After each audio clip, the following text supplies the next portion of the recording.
All right, I've placed this on the record. I'm calling case number 19CI4860, which is styled Kentucky Congress of Parents and Teachers, Inc., doing business as Kentucky PTA versus Jefferson County Public Schools and the Jefferson County Board of Education and Gay Adelman. This is case, well, we gave you the number. Counsel, would you please state your appearance, beginning with counsel for the plaintiff?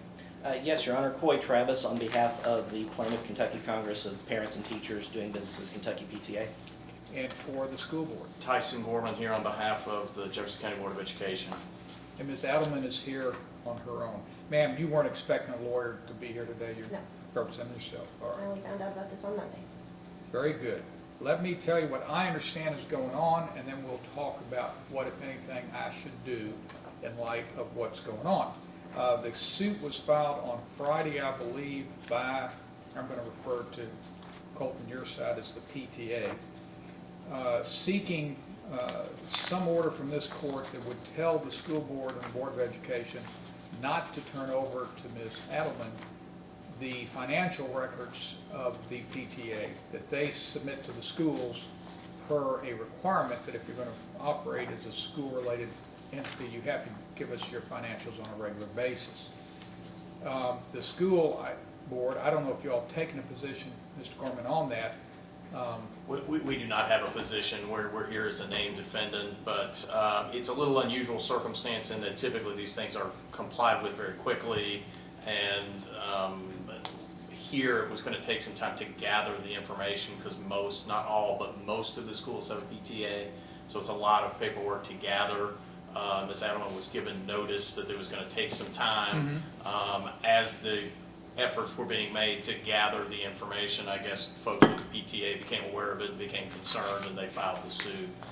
So it's a little, I've not been to one of these before because typically we comply with open records requests in a matter of days. This couldn't happen that way, and so there was time for the filing of this lawsuit. But in terms of the propriety of the offering the documents, we take no position. We have the documents. If we're directed to not produce them, we won't produce them. If we're directed to produce them, we'll produce them.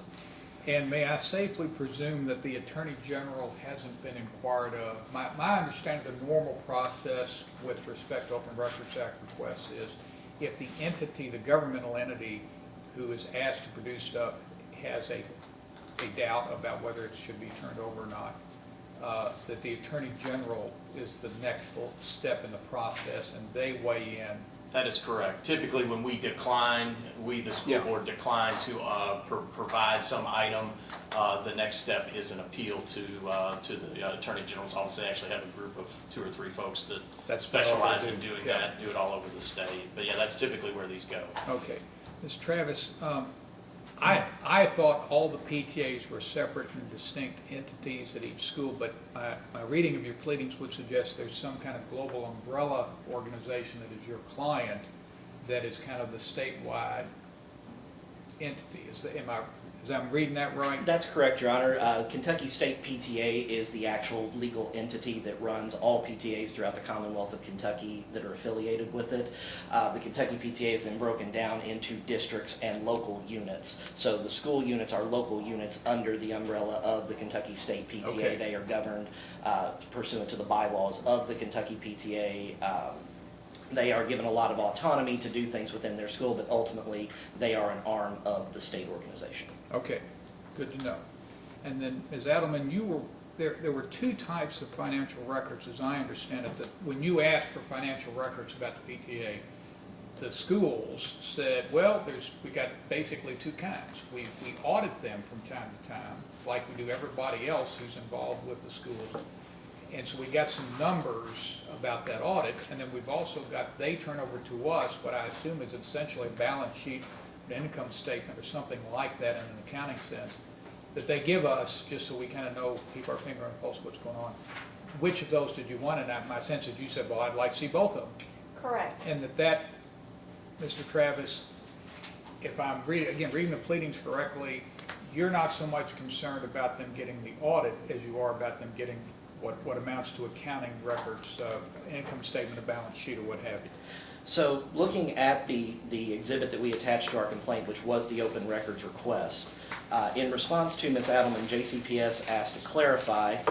They stated that schools collect a copy of certain financial statements from the PTA that may or may not be referenced in the actual school-wide audits. And they asked her, are you requesting the PTA financial records, or are you requesting JCPS audits conducted at entire schools? Because JCPS does not conduct audits of individual external organizations in the school. They conduct a school-wide audit of various issues. And so in response, Ms. Adelman's statement was copies of PTA financial records held by schools. Okay. So those are the records that we believe are at issue in the open records request, and those, of course, exclusively deal with information that we have turned over pursuant to state law requirements. Yes, ma'am. If I could add, the two documents that I requested are the named documents in Kentucky Red Book, which is the procedures guide for accounting for external organizations that cover the PTA in particular. And as I was trying to research oversight responsibilities for PTA, whether is it the board, is it the district, is it the members, who has the authority and oversight responsibility for PTA, I was combing through Red Book, and that's when I discovered the specific mention of those two documents. And also having been a PTA president at my son's school, I was familiar with those documents because I had to make sure that we had them turned in. And it is a routine audit every year. This is not just if they're audited, this is every year. PTAs are required by Red Book to turn in, at the beginning of the year, a budget, and at the end of the year, a summary, financial review. And I do have a copy of the one-page document that the financial review looks like as an exhibit to provide to you. But it's simply numbers, and it is more designed for members to be able to say, hey, this is what the budget was at the beginning of the year, and here's a report at the end of the year, yep, those numbers match up, or here's some discrepancies, and if there are some discrepancies, it gives the public the opportunity to investigate more and find out if those are valid discrepancies. And I simply just wanted copies of the documents that are routinely turned in every year by PTA. And the first thought I had when I read through this Friday afternoon was, what could possibly be in those records that wouldn't be something that any member of the PTA would be entitled to know? Well, and I guess the problem with that question, Your Honor, is there's a difference between a member of the PTA asking it through the proper PTA channels and a member of the general public attempting to get it through the Open Records Act. We've directed the court to a Supreme Court case that we believe is directly on point to this particular question of law, Marina Management Services versus the Cabinet for Tourism, which is 906 Southwest 2nd 318. In that case, the facts were so similar it's going to be a little bit shocking. The marina at issue was required by state regulations to turn over financial records to the Department of Tourism, was the public agency in that case. And specifically, the records that were at issue there dealt with valuation of assets, listings of notes payable, listings of net profit margins, net earnings, listings of capital income, the exact kind of information that would be shown on PTA's balance sheets that it's turning over pursuant to the Red Book. The Supreme Court said these are records of a privately owned company, disclosure of which would unfairly advantage any competitors. And that the most obvious disadvantage, going directly to Your Honor's question, is the ability to ascertain the economic status of a private entity without the hurdles that systematically are normally in place for that. It would be perfectly fine for example, a shareholder in a company to go to the company and say, I'd like to see the financial records. It would be perfectly fine for a partner in a partnership to go and say, we'd like to see the financial records. For a PTA member, they could go to their local PTA and ask about seeing that, and we would review that under our internal policies of whether or not to tell them that. That's not what's at issue here. What's at issue is a document with proprietary confidential information that we're required by law. We don't have a choice but to turn over this confidential information to the public. And there's an express exemption that says when entities are required to do that, and that information could be used against them by any kind of competing agency, it's exempt under open records. That was my other, who is the competing agency that would use this to your disadvantage? I would note that the law does not require us to name any one specific competitor. No, I'm requiring you to name one, But- because I can't apply that theory, that doctrine, if it doesn't exist in reality. Well, I sir- can't imagine who you compete against as a PTA. Well, respectfully, I would say there are a number that we compete with. First of all, there are parent-teacher organizations that are not affiliated with the state PTA, that there is, in fact, a movement to try to start establishing those inside of Jefferson County. In fact, Ms. Adelman has talked about it on one of her radio programs in the recent past. So there's a movement to start that. There are other advocacy groups that directly say, give us money, aren't we worth at least as much as your PTA membership is worth? In fact, Ms. Adelman's organization, Dear JCPS, expressly states that on their website, under their donate button. It specifically says, we're run by volunteers, don't we deserve just as much of your money as the PTA does? So we would view these other advocacy groups, while we don't have the most obvious of competitors compared to something like Walmart versus Kroger versus Target, we are competing in an advocacy sphere. We are competing in the sphere of attempting to represent parents, teachers, and students on educational issues. And there are other groups that, while we like to think of them as partners and collaborators, are also, as a practical matter, our competitors for that market. Okay. So, ma'am, let me turn to you and ask you essentially the same questions. If you want this information, why don't you just ask somebody who's a member of the PTA? Because he's basically acknowledged that somebody's got to have the right to make sure you all aren't just spending this money to go to Mexico, go to Cabo San Lucas and have a nice vacation. Would you agree with me that somebody's got to make sure this money's being spent for the benefit of the children and the students and not for the benefit of the people who run the PTA? I would agree that the organization has rules in place to govern that, and certainly that is the mission of our nonprofit, so we have internal built-in mechanisms. Without reviewing more in detail our bylaws, I'm not at this time prepared to say absolutely that just any PTA member can, but I can say there are internal control mechanisms for that also include our affiliation. Just trust us. We're using this money the way we tell you we're using it. Just trust us. Once again, we're a private entity, Your Honor. I thought you said you're a nonprofit. We are a private nonprofit. Yeah, we're not a public agency. We're not a governmental agency. So you tell people when they get ready to contribute, oh, by the way, we're going to spend this the way we see fit, and it's none of your damn business to know how we spend it. We certainly don't tell them that, Your Honor. We think want to you be did. quite transparent about it, but that doesn't mean Well, that... no, you're apparently not too transparent, because now somebody wants to look at it, and you're filing a lawsuit to keep it from coming public. Because we're objecting about the way they're doing it, Your Honor. It's no different than if somebody wanted to come into my house and they explained to me why they wanted to have a great reason to come in my house. That's one thing. If they sent your sheriff to my door demanding to come into my house, whether I like it or not, that's a totally different circumstance. If Ms. Adelman had come through PTA, done this through proper channels, I can't say for certain because I'm not the officer who would make that decision, but I highly suspect that the local PTAs or the district PTA or the state PTA at some level would have reviewed that, and unless they had some really strong objection to turning those records over, probably would have.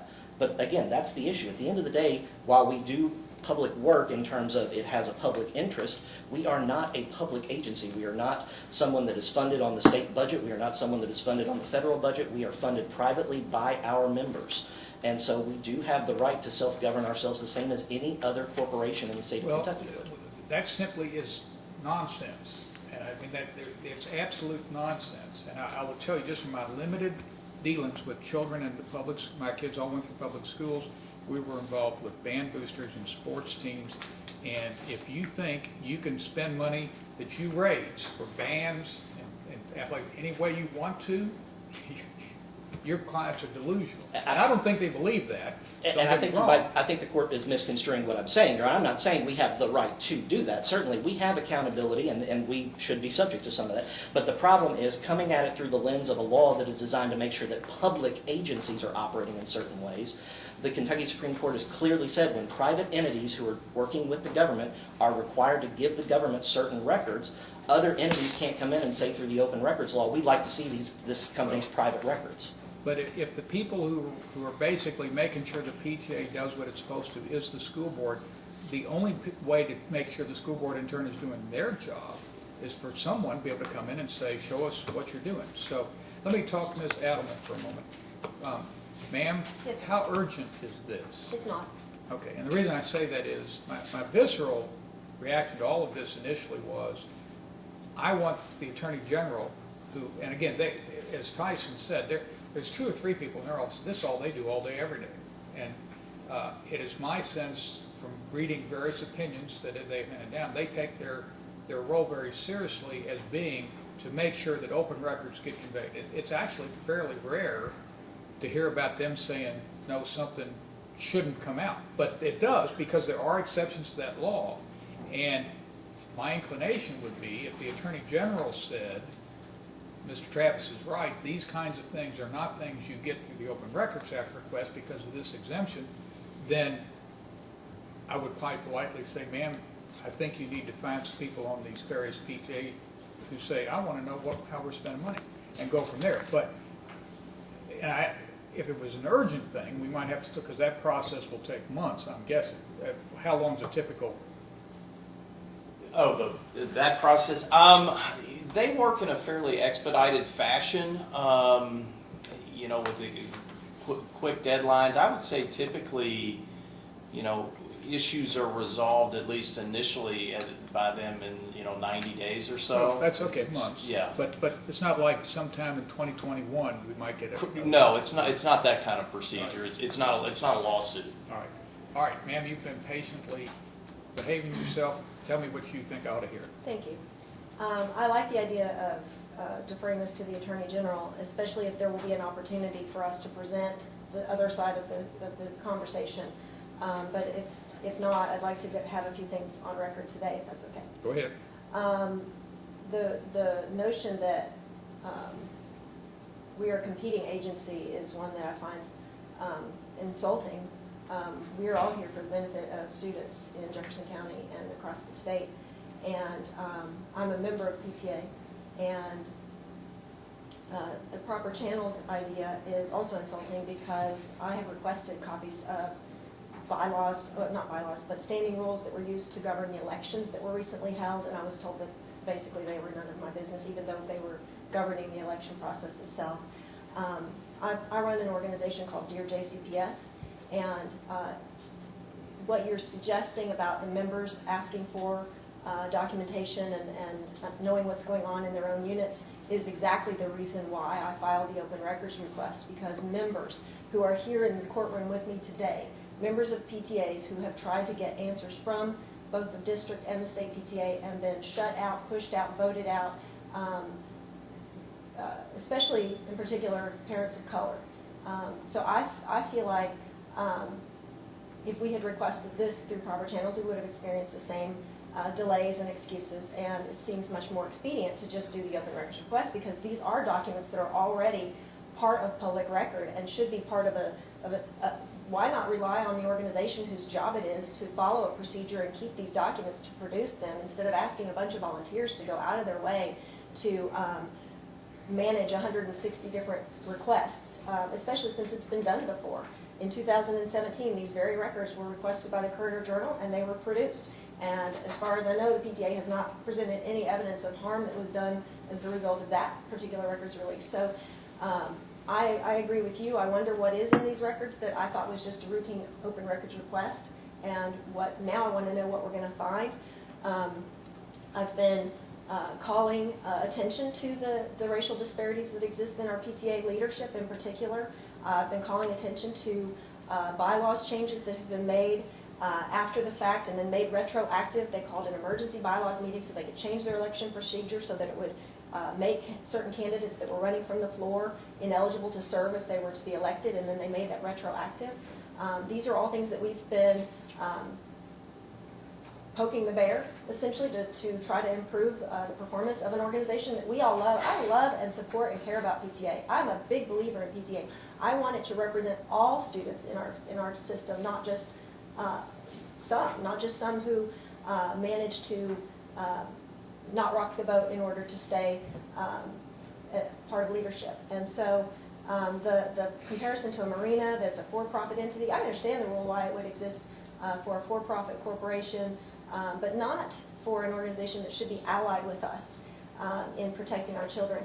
And especially in this climate where we have predators, and I mean all kinds of predators, but financial predators who are looking to privatize our public schools right now. We have threats to public education that is a serious threat, and going against transparency and open records at this critical time in our state's history, I think, is short-sighted. And I will make a promise to you, if there is something in the records that would put Kentucky PTA at harm in some way, I won't disclose it. That's not my goal.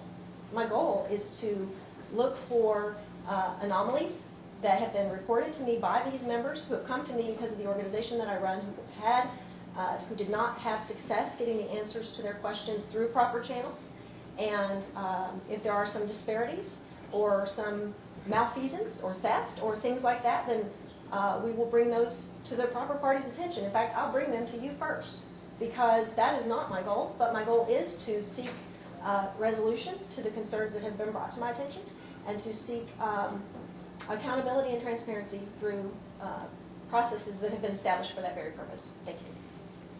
You know, one thing I was trying to think about is all the different ways that money gets raised by these kinds of entities. And but well, maybe if the PTA hit upon, like at Ballard, at least at one time, the Ballard Choir sold more of those little books that have coupons for all manner, usually wrestling, but all manner of things. They were the leading seller in the world one year of those Wow. coupon books. And something, well, is it, what if the PTA hit upon this great way to raise revenue, and now dear JCPS finds out about it and they start, but frankly, anybody who's at the school would know that hey, the PTA is selling these coupon books and making a fortune, we ought to sell them too. I'm just hard pressed to see how in any way, realistically, turning this information over is going to create a competitive disadvantage for the PTA. Having said that, when I listen to you say, here's what I'm worried about, what I'm trying to do, almost none of it comes up in the context of numbers and dollars. It's all in the context of who's in charge and what are their goals, and are they being fair to everyone. So here's my inclination. I would like to have a gentleman's and gentlewoman's agreement that because this isn't hugely urgent, I'm going to write something up that basically says the records are not going to be turned over yet, but I'm going to send something to the Attorney General's office and ask them in their professional guidance, if the school board had sent this to you instead of me, what would you have directed them to do with these records? And see what they say. Now, as I'll tell you, just because the Attorney General says that it has the force of law, I guess, on you, unless you come to a court, then you could come to the court. So this case has been brought to the court. So whichever side is unhappy with what the Attorney General says, we'll come back and talk about it. And you can try to convince me that they just got it wrong. And I'll listen to you. But I'm going to go ahead and ask for that. I will respectfully suggest to you, in the meantime, I don't know, I may just be delusional in thinking that you all might want to talk between now and then and see if you can't find common ground with your common interests. And if I am delusional, you can just say, that's really nice, Charlie, but we ain't doing that. But if you can work it out in the meantime, you can let me know, and we'll save the Attorney General some trouble. I would like to think you all are trying to pull separate oars in the same ship headed to the same pier. But I completely get it that sometimes one side's pulling this away and the other side's pulling that away. So see what you can do, but in the meantime, I'm going to ask the Attorney General to give us some guidance and see what they say. Sounds like that process will take several months, but we should know something, I'll say this year, probably. And then, like I say, when I get that response, I'll share it with you all, and I'll set it up for you all to come back. I'd get us a hearing now while we're all here, but unfortunately, I don't know exactly how long we need to wait. So I want to get that back, and then if y'all haven't figured out what you want to do, and the one who isn't happy with the ruling, reads the ruling, and is still unpersuaded, okay, you let me know. We'll have to come back here and talk about it again. But usually they do write it up, and it tends to be fairly persuasive. You don't see many courts reversing the Attorney General on these things. I mean, it can happen, and that's right. I don't want anybody to think I'll be pissed if you show up because it's a waste of time. They're human like the rest of us. They can make mistakes, but they generally know this stuff cold, and we'll see what they say. And the documents that I brought with me, will they be turned over to the Attorney General for part of his review? If you have something you want me to have you let these gentlemen see them? I have copies for them. Okay, if you'll give them copies.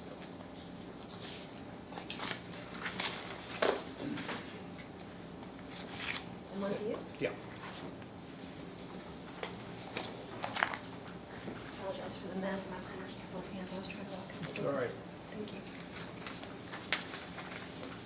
Okay. So we'll make this a part of the record.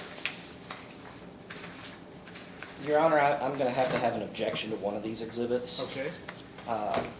Exhibit C has absolutely nothing to do with the open records request that is at issue in this case. And if I may briefly address, Ms. Adelman raised a number of issues. She has had some significant disagreements with PTA over the last 6-7 months. One of those that she mentions is the appeals process when she was running for an officer. That is completely not at issue in this litigation, and that is the only thing that Exhibit C that she has handed us applies to. It does not apply to the financial records that are at issue in the open records request. It does not have any bearing on the legal question of whether or not the statute that we're citing as the exemption applies or not. It is a proposed confidentiality agreement that only pertained to when she was attempting to run for office. I understand she disagrees with us on that, and she's certainly got her right to, but I don't believe it has any bearing on this litigation or should in any way be reflected in the file as being even remotely close to this litigation. Well, I'll peruse this and see what, if anything, I would attach to my directive to the Attorney General on first glance without having read it in its entirety. I tend to agree with you. I'm not sure what bearing it could have, but I have to read why you think it's relevant. It is explained in the brief. Right, and then, I will decide what, if anything, I'm attaching when I send it to the Attorney General. And we'll go from there. Thank you. Thank you. Thank you, Judge.